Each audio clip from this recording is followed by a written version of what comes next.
احمدہ و نصلی علی رسولہ الکریم اما بعد۔ پارہ نمبر 11 سورۃ التوبہ آیت نمبر 100۔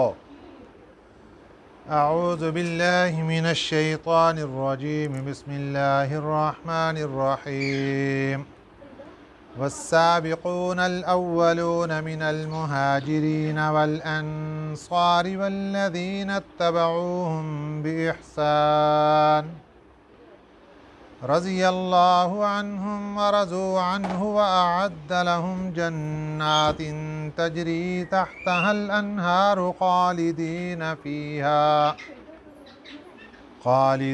فيها أبدا ذلك الفوز العظيم صدق الله العظيم۔ گزشتہ سبق میں اللہ تعالیٰ نے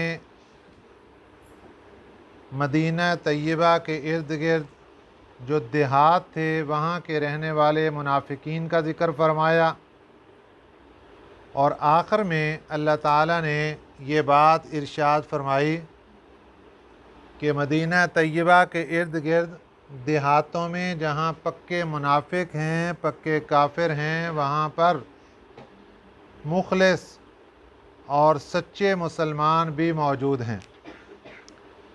آج کے سبق میں اللہ تعالیٰ صحابہ اکرام رضوان اللہ علیہم اجمعین کی شان، عظمت اور بزرگی اور فضیلت کو بیان فرما رہے ہیں۔ فرمایا والسابقون، سابقون کا لفظی معنی ہوتا ہے سبقت کرنے والے، پہل کرنے والے۔ والسابقون، سبقت کرنے والے، الاولون، پہلے، من المہاجرین، ہجرت کرنے والے، والانصار، اور ان کی مدد کرنے والے، یہ ایک جماعت ہے۔ والسابقون الاولون من المہاجرین والانصار، یہ ایک جماعت۔ یہ کون سی جماعت ہے؟ جن کی صفات اللہ تعالیٰ نے قرآن پاک کی اس آیت مبارکہ میں ذکر فرمائی۔ صحابہ اکرام دو قسم کے تھے، کچھ وہ تھے جو مکہ مکرمہ سے ہجرت کر کے مدینہ طیبہ تشریف لائے، ان کو مہاجرین کہتے ہیں، اور کچھ وہ لوگ تھے جو مدینہ طیبہ میں ان کے مددگار بنے، ان کو انصار کہتے ہیں۔ مدینہ طیبہ میں اسلام کا آغاز ہجرت نبوی صلی اللہ علیہ وسلم سے 1.5 سال قبل شروع ہو چکا تھا۔ آپ صلی اللہ علیہ وسلم ابھی مکہ مکرمہ میں تھے۔ ہجرت سے 1.5 سال پہلے حج کا موقع ہے، مدینہ طیبہ سے لوگ حج کرنے کے لیے گئے ہوئے، آپ صلی اللہ علیہ وسلم کے دست مبارک پر 7 لوگ اسلام قبول کرتے ہیں مدینہ طیبہ کے، اور وہ مکہ مکرمہ کی تکلیف کا دور دیکھ کر آپ صلی اللہ علیہ وسلم کو مدینہ طیبہ آنے کی دعوت دیتے ہیں۔ آپ صلی اللہ علیہ وسلم نے مدینہ طیبہ میں دین اسلام کو پھیلانے کے لیے حضرت مصعب بن عمیر رضی اللہ تعالیٰ عنہ کا انتخاب فرمایا اور ان کو مدینہ طیبہ استاد بنا کر بھیج دیا۔ اگلے سال حج کے موقع پر آپ صلی اللہ علیہ وسلم کے دست مبارک پر 70 لوگوں نے اسلام قبول کیا۔ یہ بہت بڑی جماعت تھی۔ اب انہوں نے آپ صلی اللہ علیہ وسلم کو دعوت دی کہ آپ مدینہ طیبہ تشریف لے آئیے۔ چنانچہ آپ صلی اللہ علیہ وسلم نے اللہ تعالیٰ کے حکم سے فیصلہ فرما لیا، صحابہ اکرام رضوان اللہ علیہم اجمعین کو اجازت مل گئی کہ اب سب کے سب مدینہ طیبہ کی طرف ہجرت کا سفر شروع فرما دیں۔ یہ وہ لوگ تھے مدینہ طیبہ میں پہلے سے رہنے والے جن کو قرآن پاک نے انصار کا لفظ دیا ہے، اور جو مکہ مکرمہ سے ہجرت کر کے آئے تھے ان کو مہاجرین۔ تو یہاں قرآن پاک کیا فرما رہے ہیں؟ والسابقون الاولون، جو سبقت کرنے والے، پہل کرنے والے مہاجرین میں سے اور انصار میں سے، یہ ایک جماعت۔ اب یہ کون لوگ ہیں؟ ان کی کہاں تک ان کو شمار کیا گیا ہے کہ سابقون الاولون میں ہیں؟ اس کے بارے میں ایک روایت یہ ہے کہ ہجرت سے پہلے تک جو لوگ اسلام میں داخل ہوئے وہ اس آیت کے زمرے کے اندر آئیں گے، والسابقون الاولون۔ دوسرا قول، معرکہ بدر سے پہلے تک جو لوگ اسلام قبول کر چکے وہ اس کے اندر آئیں گے۔ تیسرا قول، صلح حدیبیہ سے پہلے تک جو لوگ اسلام قبول کر چکے اور مدینہ طیبہ والے ان کے مددگار بن چکے وہ سب کے سب اس کے اندر آئیں گے۔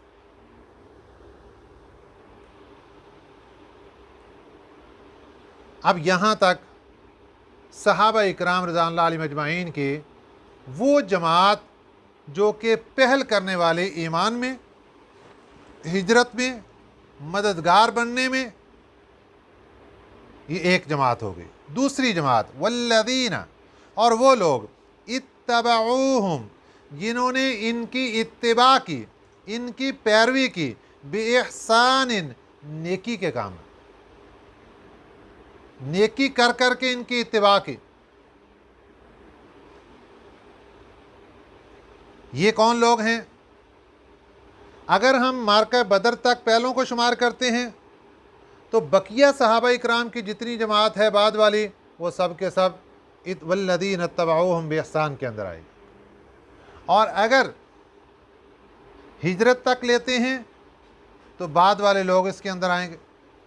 اگر مقام حدیبیہ تک لیتے ہیں تو پھر بعد والے آئیں گے۔ اور ایک قول یہ ہے کہ والسابقون الاولون من المہاجرین والانصار کے اندر تمام صحابہ اکرام کی جماعت موجود ہے، سب صحابہ۔ اور والذین اتبعوہم بِإِحْسَان کے اندر صحابہ اکرام کی پیروی کرنے والی تابعین کی جماعت ہے، تابعین کی جماعت، جنہوں نے صحابہ اکرام کی پیروی کی، تابعین کی جماعت یہ وہ ہیں۔ والذین اتبعوہم بِإِحْسَانٍ، وہ لوگ جنہوں نے ان کی پیروی کی، بِإِحْسَانٍ، نیکی کے کاموں میں، نیکی کا کام کر کر کے ان کی پیروی کرتے رہے۔ صحابہ اکرام رضوان اللہ علیہم اجمعین کی پاکیزہ جماعت وہ ہے جن کی تربیت میرے پیارے پیغمبر صلی اللہ علیہ وسلم نے فرمائی، اور اس انداز سے تربیت ہوتی رہی کہ چھوٹی موٹی بھی کوئی غلطی ہوئی اللہ نے فوراً مطلع کیا، اور صحابہ کرام رضوان اللہ علیہم اجمعین نے توبہ کر لی، فوراً اللہ نے وہاں پہ مطلع کی، کیونکہ وحی کا سلسلہ جاری تھا، ڈائریکٹ اللہ کی ذات کے ساتھ رابطہ اس وقت جاری تھا۔ آج کے زمانے میں کوئی بندہ اپنے ایمان کی گواہی دے، نماز کی گواہی دے، قرآن پاک کی تلاوت کی گواہی دے کہ میری تلاوت قبول ہو گئی، ایمان قبول ہو گیا، نماز قبول ہو گئی، کوئی گارنٹی نہیں ہے، لیکن صحابہ اکرام رضوان اللہ علیہم اجمعین کے ایک ایک عمل کی گارنٹی اللہ کا قرآن دے رہا ہے۔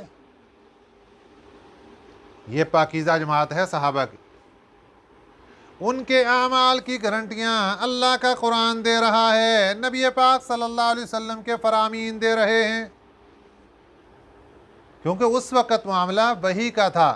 آپ نے دیکھا پیچھے منافقین کے احوال کس طریقے سے اللہ تعالیٰ نے کھول کھول کے بیان کیے غزوہ تبوک کے موقع پر، کچھ دیہاتی منافقین ان کے الگ بیان کیے، شہری منافقین کے الگ کیے، جو بڑے بڑے چودھری لینڈ لارڈ تھے ان کے الگ کیے، سب کو کھول کھول کے، کیونکہ جو زمانہ اس وقت قرآن پاک کے نزول کا تھا وہ تو سب کچھ نکھر کے سامنے آ گیا۔ جو کافر تھے اللہ نے ان کا کفر کھول کے بیان کر دیا، جو منافق تھے ان کا نفاق کھول کھول کے بیان کر دیا۔ تو صحابہ اکرام رضوان اللہ علیہم اجمعین کی پاکیزہ جماعت، ہیرا جماعت، موتیوں والی جماعت، یہ بھی نکھر کے سامنے آ گئی کہ یہ وہ لوگ ہیں جو مخلصین ہیں۔ ان کو اللہ تعالیٰ نے کیا فرمایا؟ رضی اللہ عنہم ورضوا عنہ، سبحان اللہ۔ رضی اللہ عنہم، اللہ ان سے راضی ہو گیا۔ سبحان اللہ، یہ وہ سرٹیفکیٹ ہے جو جنتیوں کو جا کر جنت میں ملے گا۔ قربان جائیں صحابہ اکرام کی جماعت پر جن کو یہ سرٹیفکیٹ میرے اللہ نے دنیا کے اندر عطا فرما دیا۔ رضی اللہ عنہم، اللہ ان سے راضی، ورضوا عنہ، وہ اللہ سے راضی۔ اللہ ان سے راضی کیا مطلب؟ کہ جو اللہ ان کو حکم دیتا گیا یہ کرتے گئے، اللہ کے حکم پر کبھی چون چرا نہیں کی، اللہ کے حکم پر قربانی دینی پڑی تو دے دی، جانیں بھی قربان کر دی، مال بھی قربان کر دیا، بیوی بچوں کو بھی قربان کر دیا۔ رضی اللہ عنہ، اللہ راضی ہو گیا۔ ورضوا عنہ، اور یہ بھی اللہ سے راضی کہ یا اللہ اگر آپ نے کبھی ہمارے اوپر تکلیف دی ہم نے اس کو بھی سینے سے لگا لیا، ہم تجھ سے راضی۔ یہ ہے ورضوا عنہ کہ اللہ آپ جیسے چاہتے گئے ویسے ہی ہم آپ سے راضی ہیں، اگر تکلیف دے کر ہماری آزمائش کی ضرورت پڑی ہم راضی، کبھی جنگ کے موقع پر اپنے آپ کو زخمی کروانے کی ضرورت پڑی اے اللہ ہم راضی، کبھی جان کی قربانی دینے کی ضرورت پڑی تو اے اللہ ہم راضی۔ سبحان اللہ۔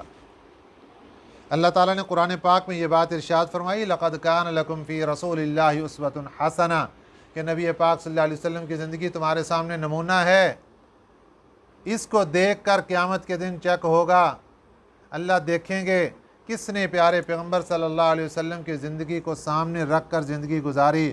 یہ صحابہ اکرام رضوان اللہ علیہم اجمعین کی پاکیزہ جماعت ہے جن کا ایک ایک عمل سنت نبوی صلی اللہ علیہ وسلم کے مطابق گزرا ہے، اس کی گارنٹیاں اللہ تعالیٰ نے قرآن پاک میں دے دی۔ اب آج کچھ لوگ صحابہ اکرام رضوان اللہ علیہم اجمعین کے بارے میں برا بھلا کہہ دیتے ہیں، یہ اپنا ایمان خراب کرنے والی چیز۔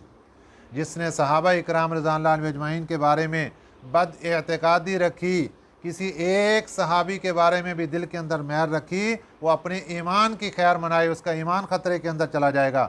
بلکہ کچھ صحابی ایسے ہیں جن کا ایمان اور ان کے اوپر عقیدہ رکھنا اتنا ضروری ہے جس طرح قرآن پاک کے اوپر عقیدہ رکھنا ضروری ہے۔ اگر ان کی صحابیت کے بارے میں شک کرتے ہیں تو کافر بن جاتے ہیں، جس طرح حضرت ابوبکر صدیق رضی اللہ تعالیٰ عنہ۔ وَأَعَدَّ لَهُمْ جَنَّاتٍ تَجْرِي، اللہ فرماتے ہیں ایک تو ہم نے ان کو دنیا کے اندر سرٹیفکیٹ دے دیا صحابہ کو، رضی اللہ عنہم ورضوا عنہ، اللہ ان سے راضی وہ اللہ سے راضی، وَأَعَدَّ لَهُمْ، اور تیار کیے ہیں ان کے لیے، جنات، ایسے باغات، تجری، بہتی ہیں، تحتها الانہار، ان کے نیچے نہریں، خالدین فیہا، رہیں گے اس میں، ابداً، ہمیشہ ہمیشہ کے لیے۔ یہ اللہ نے سرٹیفکیٹ ان کو دے کر ان کے آخرت کا مقام بھی بتا دیا کہ ان کو رہائشیں کہاں ملیں گی جا کر۔ ذالک الفوز العظیم، یہ بڑی کامیابی ہے۔ نبی پاک صلی اللہ علیہ وسلم کا ارشاد ہے، جہنم کی آگ اس مسلمان کو نہیں چھو سکتی جس نے مجھے دیکھا یا میرے دیکھنے والوں کو دیکھا۔ ایمان کی حالت میں جس نے آپ صلی اللہ علیہ وسلم کی زیارت کر لی وہ صحابی بن گیا۔ صحابی کے بارے میں اللہ کے نبی صلی اللہ علیہ وسلم فرما رہے ہیں اس کو آگ نہیں چھو سکتی، اور جس نے میرے صحابی کو دیکھا ایمان کی حالت میں تابعی بن گیا اس کو بھی آگ، جہنم کی آگ نہیں چھو سکتی۔ وَمِمَّنْ حَوْلَكُمْ مِنَ الْأَعْرَابِ مُنَافِقُونَ، وَمِمَّنْ، اور بعض وہ لوگ، حَوْلَكُمْ، جو تمہارے ارد گرد، یعنی مدینہ طیبہ کے ارد گرد، من الاعراب، دیہاتی منافق، منافقون، منافق، کچھ وہ لوگ جو تمہارے ارد گرد، حولکم، تمہارے ارد گرد، یعنی مدینہ کے ارد گرد دیہاتوں کی بات ہو رہی، من الاعراب، دیہاتی لوگ، منافقون، اور منافق، دیہاتی منافق لوگ، ومن اہل المدینۃ، اور بعض اہل مدینہ۔ اللہ جو بات کر رہے ہیں نا دو قسم کے لوگوں کی کر رہے ہیں، کہ جو مدینے کے ارد گرد دیہاتوں کے منافق وہ بھی، اور بعض اہل مدینہ مردو علی النفاق، یہ اڑے ہوئے ہیں اپنے نفاق پر، ڈٹے ہوئے ہیں اپنے نفاق پر، بڑے پکے اور کامل درجے کے منافق ہیں۔ لا تعلمہم، اے میرے پیارے پیغمبر صلی اللہ علیہ وسلم آپ ان کو نہیں جانتے۔ اللہ اپنے نبی کو بتا رہے ہیں میرے نبی کتنے منافقین کی فہرستیں بنا کر ہم نے تمہیں دے دی، کتنوں کا نفاق کھول کھول کے تمہارے سامنے بیان کر دیا، لیکن ابھی بھی کچھ پکے اور کامل درجے کے منافق مدینہ شہر میں بھی رہنے والے، مدینہ کے ارد گرد دیہاتوں میں رہنے والے ایسے ہیں۔ لا تعلمہم، آپ ان کو نہیں جانتے، نحن نعلمہم، ہم ان کو جانتے ہیں۔ سبحان اللہ، اللہ نے بتا دیا علم غیب اللہ کی ذات کے پاس ہے۔ اللہ فرماتے ہیں پیارے پیغمبر منافق پکے ہیں، لیکن کھوٹ اتنی دل کے اندر، نفاق ظاہر نہیں ہونے دیتے، کبھی کوئی ذرہ برابر بات لیک آؤٹ ہونے نہیں دی، لیکن دل کے پکے منافق۔ لا تعلمہم، آپ نہیں ان کو جانتے، نحن نعلمہم، ہم جانتے ہیں ان کو۔ سنعذبہم مرتین، ہم ان کو عذاب دیں گے دگنا، دو عذاب ہوں گے ان کو۔ ایک عذاب دنیا کے اندر اس طریقے سے ان کو ملے گا، اپنے نفاق کو چھپانے کے لیے بڑی بڑی قربانیاں دے جائیں گے، زکوٰۃ کا موقع آئے گا، منافقت کو چھپانے کے لیے زکوٰۃوں کے ڈھیروں کے ڈھیر دے دیں گے، لیکن دل پر پتھر رکھ کے دیں گے، یہ بھی ایک عذاب۔ جنگ کا موقع آئے گا، اپنے منافقت کو چھپانے کے لیے جنگوں میں بھی چلے جائیں گے، تکلیفیں تو برداشت کر لیں گے لیکن منافقت نہیں ظاہر ہونے دیں گے، یہ بھی عذاب۔ اور جب مریں گے وہاں اللہ کی پکڑ آئے گی، پھر ان کو سزائیں ملیں گے، تو دگنا عذاب ان کو دنیا میں، ایک تو دنیا میں زندگی کے وقت اور ایک موت کے وقت۔ ثم یردون، پھر وہ لوٹائے جائیں گے الی عذاب عظیم، بڑے عذاب کی طرف۔ وآخرون اعترفوا بذنوبہم خلطوا عملا صالحا، اب آ گیا نیک لوگوں کا تذکرہ۔ غزوہ تبوک کے موقع پر 30,000 کا لشکر صحابہ اکرام رضوان اللہ علیہم اجمعین کا میدان تبوک پہنچا، پیارے پیغمبر صلی اللہ علیہ وسلم کا ساتھ دیا۔ کچھ مخلصین صحابہ اکرام اپنی سستی کی وجہ سے پیچھے رہ گئے، جن کی تعداد تاریخ میں 10 بتائی جاتی ہے، ان میں سے 7 کا تذکرہ ان آیات کے اندر ہے، اور 3 کا تذکرہ آگے چل کر اگلی آیات کے اندر ان کا تفصیلی واقعہ وہاں پر آئے گا۔ یہ جو 7 لوگ تھے یہ اپنی سستی اور کاہلی کی وجہ سے پیچھے رہ گئے، بس آج نکلتے ہیں کل نکلتے ہیں، سواری ہے، ساری سہولیات بھی تھیں، سب کچھ تھا، لیکن سستی ہو گئی۔ آخر وہ دن آ گیا کہ پیارے پیغمبر صلی اللہ علیہ وسلم کی خبر پہنچ گئی کہ مدینہ طیبہ واپس تشریف لا رہے ہیں۔ ڈر گئے، سہم گئے، منافق تو تھے نہیں کہ جھوٹے بہانے بنا لیں اور عذر بنا کر بھاگ جائیں، ایسا تو کوئی مخلص صحابہ تھے۔ اب خود ہی اپنی سزا تجویز کر لی، ان 7 لوگوں نے خود ہی اپنی سزا تجویز کر لی۔ مدینہ طیبہ ہے، مسجد نبوی ہے، مسجد نبوی کی جو چھت تھی اس وقت وہ کھجور کے تنوں کے ساتھ پلر بنا کر اوپر کھجور کے چھت بنائی گئی تھی، تو اس کے پلر جو تھے ان کے ساتھ جا کر اپنے آپ کو باندھ لیا سزا کے طور پر، اور یہ کہہ دیا کہ ہم اللہ تعالیٰ سے توبہ کریں گے، اللہ تعالیٰ ہماری توبہ قبول فرمائیں گے، تو جب تک ہمارے نبی صلی اللہ علیہ وسلم ہماری توبہ کو قبول کر کے خود ہمیں نہیں کھولیں گے اس وقت تک ہم یہاں سے نہیں ہٹیں گے۔ نبی پاک صلی اللہ علیہ وسلم نے آ کر دیکھا کہ بھئی یہ اپنے آپ کو باندھ چکے ہیں، یہ کون لوگ ہیں؟ انہوں نے کہا جی یہ پیچھے رہ گئے تھے اور انہوں نے توبہ کی یہ صورت اختیار کی۔ تو ہمارے نبی صلی اللہ علیہ وسلم نے فرمایا کہ یہ معاملہ اللہ کے سپرد کرتے ہیں، جب تک اللہ تعالیٰ ان کو معاف نہیں کریں گے ہم نہیں ان کو کچھ بھی کریں۔ تو پھر اللہ تعالیٰ نے ان کی توبہ کو قبول فرما لیا اور یہ آیت مبارکہ نازل ہو گئی، وَآخَرُونَ اعْتَرَفُوا، اور دوسرے کچھ لوگ اعترفوا جنہوں نے اقرار کر لیا، بِذُنُوبِہِمْ اپنے گناہوں کا، خَلَطُوا انہوں نے ملا لیا، عَمَلًا صَالِحًا نیک اعمال کو، وَآخَرَ سَیِّئًا اور برے اعمال کو، یعنی ان کے اعمال مکس ہو گئے، نیک اعمال بھی تھے اور برے اعمال بھی تھے، مکس ہو گئے اعمال۔ نیک اعمال کیا تھے کہ غزوہ تبوک سے پہلے جتنی بھی جنگیں ہیں ہر جگہ پہ حاضر ہو رہے ہیں، سارے معاملات ہیں۔ اور برے اعمال کیا ہو گیا کہ غزوہ تبوک میں حاضر کیوں نہیں ہوئے، یہ برا عمل ہے ان کا۔ اللہ نے فرمایا عسى اللہ ان یتوب علیہم، قریب ہے کہ اللہ تعالیٰ ان کو معاف کر دے۔ یہاں عسیٰ وجوب کے معنی میں ہے کہ اللہ نے ان کو معاف کر دیا۔ ان اللہ غفور الرحیم، اللہ کی ذات بخشنے والی رحم کرنے والی ہے۔ نبی پاک صلی اللہ علیہ وسلم خود تشریف لائے اور آ کر آپ نے اپنے جانثاروں کی رسیاں خود کھول دیں، آزاد ہو گئے۔ اب دل کے اندر خیال آیا کہ ہمارے یہ جو سستی اور کاہلی ہوئی یہ اپنے مال اور تجارت کی وجہ سے ہوئی۔ وہ مال تجارت لے کر پیارے پیغمبر صلی اللہ علیہ وسلم کی خدمت میں حاضر ہو گیا، حضور یہ مال صدقہ ہے، قبول کر لیجئے۔ میرے پیارے پیغمبر نے فرمایا ہم قبول نہیں کریں گے جب تک اللہ کی اجازت نہیں ہوگی۔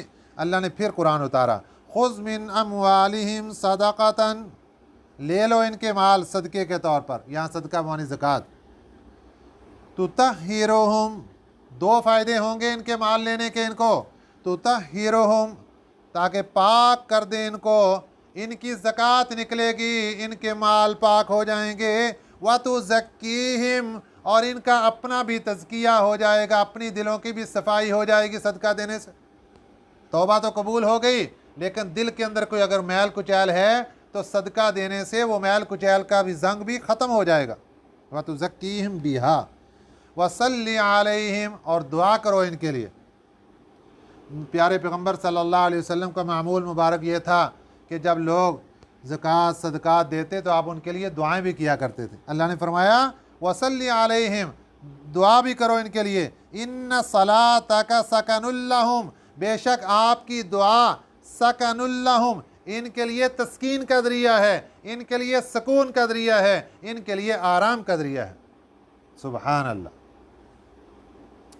واللہ سمیع علیم، اللہ کی ذات سننے والی جاننے والی ہے۔ نبی پاک صلی اللہ علیہ وسلم معراج کی رات 7ویں آسمان پر حضرت ابراہیم علیہ السلام کے ساتھ ملاقات فرماتے ہیں۔ ان کے ساتھ دو قسم کے لوگ بیٹھے ہوئے تھے۔ کچھ وہ لوگ تھے جن کے چہرے بالکل سفید تھے، کچھ وہ لوگ تھے جن کے چہروں پر کچھ داغ دبے تھے۔ یہ جو دوسری قسم کے لوگ تھے نا جن کے چہروں پر داغ دبے تھے، جسم پر دبے تھے، یہ ان کو ایک نہر کے اندر داخل کیا گیا۔ انہوں نے غسل کیا، نہائے نہر کے اندر، جب واپس آئے تو ان کے چہرے بھی بالکل صاف شفاف ہو چکے تھے جس طرح پہلی قسم کے لوگوں کے تھے۔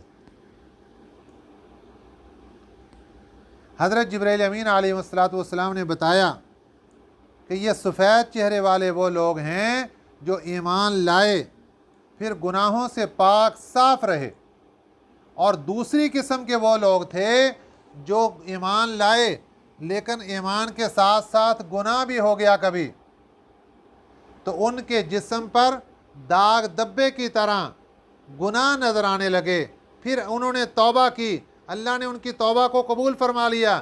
اب یہ نہر میں نہا کے آئے ہیں، یہ توبہ کے اندر نہا کے آئے ہیں، اب یہ ایسے صاف شفاف ہو گئے کہ گویا کہ انہوں نے کبھی گناہ کیا ہی نہیں۔ سبحان اللہ، یہ ہے میرے اللہ کی رحمت۔